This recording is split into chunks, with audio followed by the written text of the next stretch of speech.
Salam sejahtera, terima kasih karena bersama dengan saya di Nazilin Unity Gate Channel. Menggemparkan kita semua dalam dunia arena politik Malaysia apabila Bendahari UMNO Selangor iaitu Tengku Zafrul sah meletakkan jawatan. Wow, ini memang terlalu panas. Dan apabila Zafrul letak jawatan, menjadi persoalan ialah adakah beliau kekal bersama UMNO atau beliau akan menyertai parti lain. Dan apa yang menggemparkan kita ialah apa sebabnya Tengku Zafrul tiba-tiba pula letak jawatan sebagai Bendahari UMNO Selangor. Tiada angin, tiada ribut, tiba-tiba pula letak jawatan. Adakah udang di sebalik mie? Atau adakah sesuatu perkara yang kita tak tahu sedang bergolak, sedang berlaku di dalam UMNO Selangor? Ini satu pendedahan yang mungkin dapat menjawab faktor atau sebab punca Zafrul meletakkan jawatan. Menurut laporan di Esok Awani menyebut Zafrul letak jawatan kerana tidak sehaluan dengan UMNO Selangor. Ketua UMNO Bahagian Kota Raja Tengku Datuk Seri Muhammad Zafrul Tengku Abdul Aziz pada Isnin mengumumkan peletakan jawatan beliau sebagai Bendahari UMNO Selangor. Dalam catatan terbaru di laman sosialnya, Menteri Pelaburan, Perdagangan dan Industri itu berkata, beliau melihat perancangan kebangkitan parti itu di negeri itu sebagai hambar dan tidak sehaluan dengan tema UMNO di pusat. Menurut beliau, apa yang berlaku itu juga sama sekali bertentangan dengan usaha Presiden UMNO yang juga Timbalan Perdana Menteri Datuk Seri Ahmad Zahid Hamidi dan kepimpinan parti yang katanya tidak henti-henti merangka jalan kebangkitan parti di peringkat pusat. Namun sejauh mana hebat perencanaan pusat yang melaksana ada di negeri dan ke bawah. Saya tak mampu mengulas buat negeri lain, tetapi untuk negeri saya Selangor, pelaksanaan itu hambar, malah ada ketika tidak sehaluan dengan tema di pusat, kata Zafrul. Pendekatan dan prinsip saya mudah, kata Zafrul lagi. Kalau saya tidak dapat menyumbang kepada perubahan positif atau penambah baikan, maka saya tidak harus memegang sesuatu jawatan.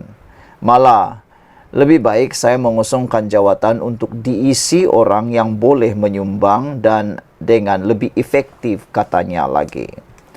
Ketika ini, UMNO Selangor dipimpin oleh Setiausaha Politik Ahmad Zahid Hamidi, Datuk Megat Zulkarnain Omar Din dan juga Johan Abdul Aziz yang juga Ahli Dewan Undangan Negeri Adun Dusun Tua selaku Timbalan Pengerusi. Dalam catatannya, Tengku Zafrul berpandangan Selangor merupakan sebuah negeri yang amat penting untuk mana-mana parti politik bertapak.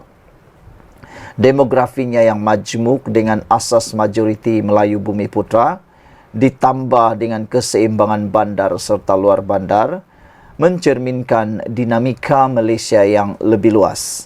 Kerancakan ekonominya sentiasa meletakkan Selangor sebagai lokasi tumpuan segenap aktiviti. Natijahnya, jika sebuah parti tidak ada keberadaan yang kuat di Selangor, parti itu sukar digelar sebuah parti nasional atau parti untuk masa depan, kata beliau lagi. Bagi mengelak hakikat tersebut, kata Zafrul, beliau berkata, strategi ampuh sepatutnya perlu dirangka dengan ketetapan yang sesuai dengan realiti semasa. Keputusan pilihan raya di negeri Selangor tahun lepas, katanya lagi, sewajarnya menjadi tanda jelas bahawa sesuatu perubahan perlu dilaksanakan dengan segera. Antara lain, tawaran kepada pengundi Selangor harus dibina dengan lengkap, diuji dan disemak dengan pemegang taruh. Kerjasama dengan parti-parti lain mesti diperkuat, bukannya dilemahkan atas angan-angan bahawa masalah UMNO terletak pada hubungannya dengan parti lain. Apatah lagi sedangkan hubungan itu sudah wujud di peringkat pusat, luah beliau lagi.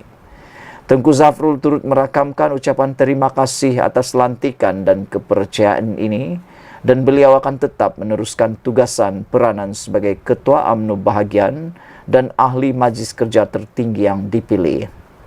Saya sentiasa mendoakan agar Allah merestui perjuangan hakiki ini bersama, dan semoga UMNO, khususnya UMNO Selangor, bertapak kembali di hati rakyat negeri ini, insya-Allah, katanya. Semoga UMNO kembali ke persada politik tanah air demi agama, bangsa dan negara, dulu, kini dan selamanya, katanya lagi. Sekian untuk kali ini. Jangan lupa tinggalkan komen Anda, tekan butang subscribe. Bye-bye. Salam sejahtera, terima kasih karena bersama dengan saya di Nazilin Unity Channel. Penemuan RM2 billion di dalam satu siasatan oleh SPRM amat mengejutkan Anwar Ibrahim dan juga khususnya Malaysia. Kita ingin mengucapkan sabas dan tahniah kepada SPRM atas tindakan yang amat progresif, dinamik dan aktif pada masa ini. Begitu nampak perbezaan hidupnya SPRM memerangi, menangkap, bahkan mahu menoktahkan isu tentang isu berkaitan rasuah. Anwar Ibrahim ketika menjadi Perdana Menteri, dia sudah menyatakan bahawa dia akan memerangi istihar perang habis-habisan terhadap rasuah. Kali ini dengan penemuan kerugian sebanyak RM2 billion ini, Anwar kata, jangan pandang remeh rasuah. Jabatan kecil boleh menyebabkan kerugian sebanyak 2 billion.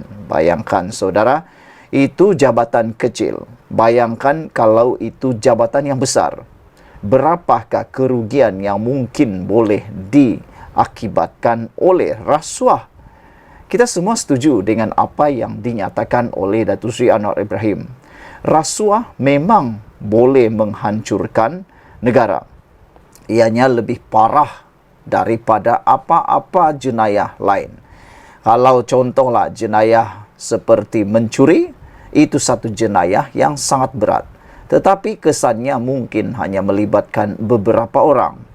Tetapi jika melibatkan rasuah, ia melibatkan satu rangkaian yang sangat besar, melibatkan masyarakat dan menjadi barah yang paling busuk, dan kita tak mahu itu berlaku di Malaysia.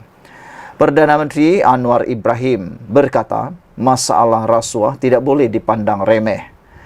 Dengan membangkitkan kerugian hampir 2 bilion ringgit ekoran pegawai kastam yang terlibat dalam penyeludupan.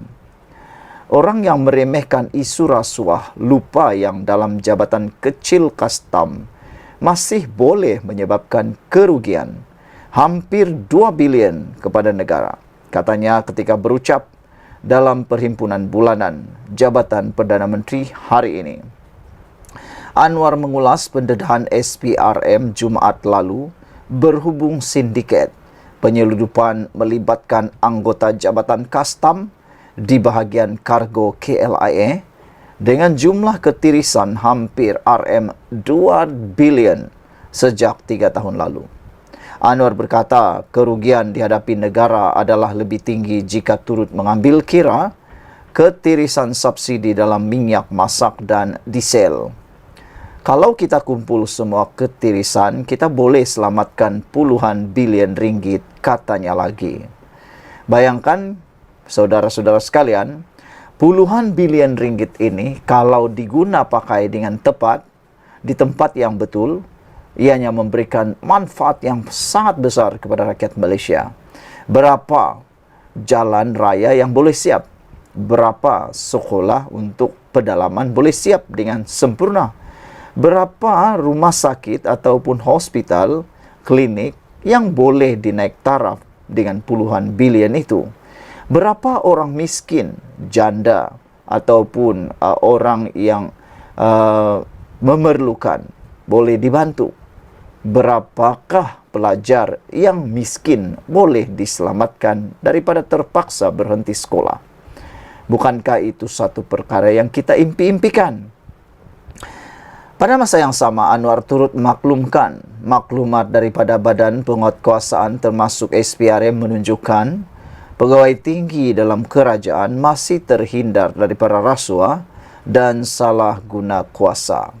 Tahniah, syukur dan sabas kita ucapkan kepada Datuk Seri Anwar Ibrahim atas keberanian dan kelantangan beliau menyatakan bahawa SPRM ataupun maklumat daripada badan SPRM menunjukkan pegawai tinggi dalam kerajaan masih terhindar daripada rasuah dan salah guna kuasa. Mungkin ini merujuk kepada menteri-menteri kabinet yang ada sekarang. Kita masih ingat janji Datuk Seri Anwar Ibrahim, kalau ada sesiapa menteri yang terkait dengan rasuah, Anwar Ibrahim kata, jangan jumpa saya, jangan minta pertolongan saya, hadapi sendiri, selesaikan sendiri, kata Anwar Ibrahim. Ini yang kita mahu, pemimpin seperti ini. Buat tai sendiri, bersihkan tai itu sendiri. Lebih kurang macam itulah. Saudara-saudara, Anwar berkata, kerugian itu ekoran subsidi menyeluruh yang diberikan bukan saja kepada rakyat Malaysia, tetapi warga luar yang masuk ke Malaysia untuk menikmatinya. Sebab itu penguatkuasaan penting, kata Anwar. Dia menyatakan bagaimana pegawai penguatkuasa di sempadan dapat mengenal pasti van dan lori dengan tangki besar berisi minyak di bawahnya. Justru, Anwar membangkitkan kepentingan subsidi bersasar untuk memastikan ia dinikmati oleh golongan yang benar-benar memerlukannya. Ada rakan-rakan kata mereka bersetuju dengan cadangan pindaan tunai subsidi kepada rakyat. Kerana dengan pindaan tunai kepada rakyat, banking terus transfer, wang itu confirm sampai kepada orang yang benar dan tepat. Berbanding dengan minyak yang diberikan semuanya subsidi di minyak, siapapun boleh guna, siapa boleh kawal, kan kita tak tahu. Tukang pam minyak itu dia tak tahu siapa yang kaya, siapa yang miskin. Yang dia tahu semuanya rakyat Malaysia sama rata. Oleh sebab itulah, kalau ada pindaan tunai kepada orang yang benar-benar perlu subsidi, maka itu adalah lebih tepat. Lebih tepat. Jadi maknanya, orang miskin terbantu sepenuhnya, orang sederhana terbantu sepenuhnya, orang yang memerlukan terbantu sepenuhnya. Bukan lagi semua orang menikmati. Yang kaya makin kaya, yang miskin tetap miskin. Pengerusi PH itu turut mempertahankan kenaikan cukai jualan dan perkhidmatan SST, memandangkan banyak pengecualian diberikan. Pada masa sama, dia mengakui terdapat sedikit kesan ekoran kenaikan itu, antaranya peniaga yang mengambil kesempatan untuk menaikkan harga. Namun dia berkata, kos sejumlah barangan lebih rendah pada masa ini berbanding sebelum PRU 15. Sebelum pertukaran kerajaan, berapa harga ayam? RM13 sekilogram. Sekarang jauh lebih rendah, RM9 sekilogram. Dia turut mempertahankan kenaikan tarif elektrik yang bermula 1 Januari lalu dengan menyatakan seramai 85% pengguna tidak terkesan dengannya. Selain itu, Anwar berkata langkah reformasi awal seperti Akta Tanggungjawab Fiskal 2023 telah membuahkan hasil menerusi pelaburan dan pengiktirafan daripada negara luar. Itu nampak kerajaan ada hasrat sungguhan melaksanakan program perubahan, katanya lagi. Sekian dulu untuk kali ini. Jangan lupa tinggalkan komen anda, tekan butang subscribe. Kita jumpa lagi. Bye-bye.